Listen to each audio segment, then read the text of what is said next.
need to talk a bit more about that massive disaster in Baltimore this week, which saw a Singapore-flagged cargo ship take out one of the pylons of the Francis Scott Key Bridge that crosses the port of Baltimore, bringing it down, collapsing it into the icy waters below.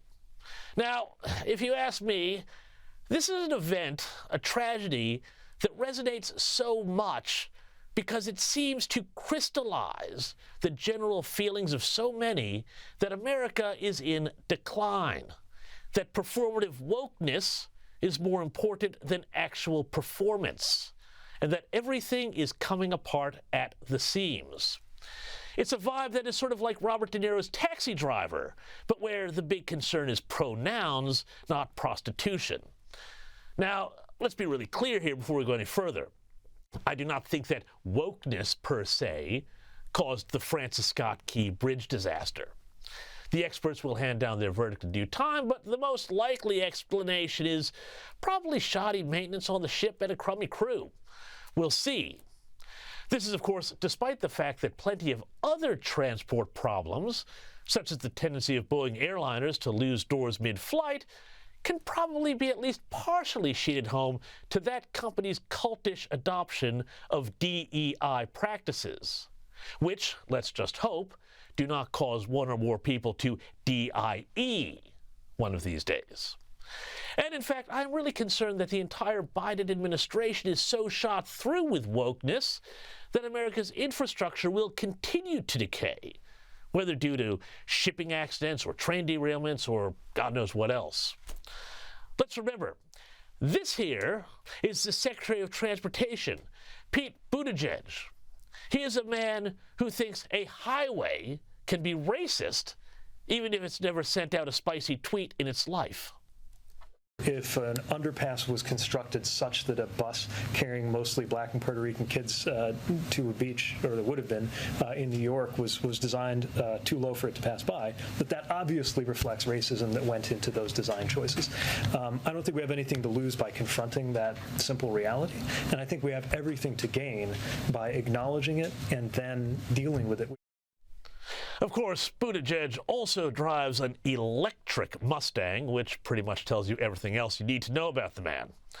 Meanwhile, to focus back on ports for a moment, what are they teaching in America's merchant maritime academies?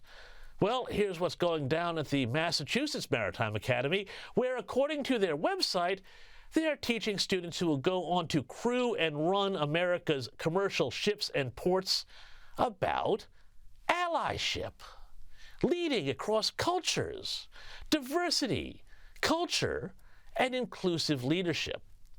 The Academy's website that the training ends in something called a raccoon circle exercise, which, I don't know, never heard of it before, but it may or may not have something to do with furries. Those who complete the training also get a safe harbor sticker to put up in their office, too. Gosh. Meanwhile, at the New York Maritime College, their strategic plan devotes pages and pages to diversity and inclusion. And, well, you know what? We could go through all of them, but you get the idea.